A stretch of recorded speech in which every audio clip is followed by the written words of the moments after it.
प्रधानमंत्री ने 500 से ज़्यादा रेलवे स्टेशनों के पुनर्विकास कार्यक्रम योजना की शुरुआत की है। हमारे साथ बिहार कांग्रेस के अध्यक्ष है अखिलेश प्रसाद सिंह, उनसे जान लेते हैं।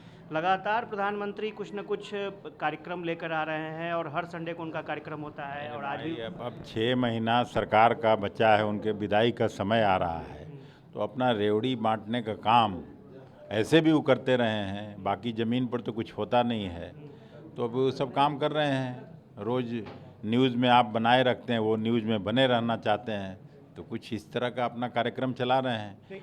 बाकी आज जिस तरह से गरीबी बढ़ी है देश में, जिस तरह से बेरोजगारी और महंगाई बढ़ी है, तो वो सब लोग वाकिफ़ है।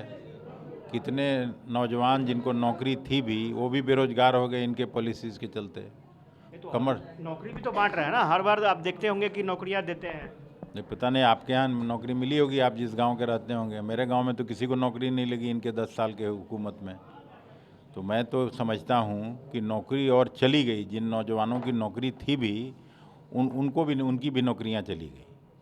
तो इतनी बेरोजगारी दर कभी भी आज़ादी के बाद से इस देश में नहीं हुई थी। आज जिस तरह से लोग नौजवान बेरोजगार हुए हैं, तो असली समस्या तो वो है। बाकी ये सब काम ठीक है, अब चुनाव का समय है तो सब लोग चलते रहता है। प्रधानमंत्री का ये भी कहना है कि आप लोगों ने काम करने नहीं दिया, हमेशा अवरोध उत्पन्न किया और नज़रिया भी आप लोगों का निगेटिव रहता है। मतलब हम लोगों का नज़रिया क्यों? महंगाई दूर करें, बेरोजगारी दूर करें। देश जो आर्थिक बदहाली में चला गया है, 150 लाख करोड़ से ज़्यादा ऋण हो गया देश पर। मनमोहन सिंह जी के समय में 1/3 भी नहीं था।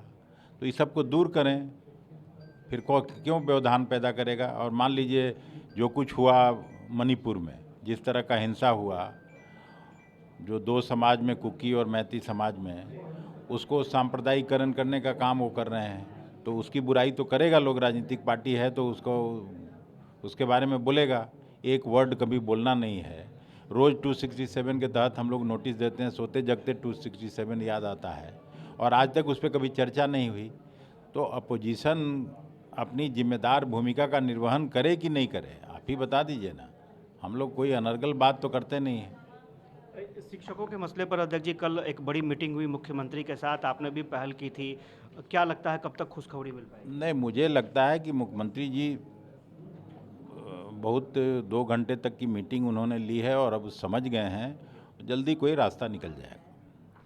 कांग्रेस अध्यक्ष थे अखिलेश प्रसाद सिंह और इन्होंने साफ तौर पर कहा कि बेहतर खबर मिल सकती है, अच्छी खबर मिल सकती है शिक्षकों के मसले पर। हालांकि प्रधानमंत्री पर भी उन्होंने हमला बोला है और चूंकि चुनाव नज़दीक आ रहा है, इसलिए प्रधानमंत्री इस तरह की रेवड़ियाँ बांट रहे हैं। कैमरा पर्सन सुनील के साथ आशुतोष चंद्र, आकाश न्यूज़।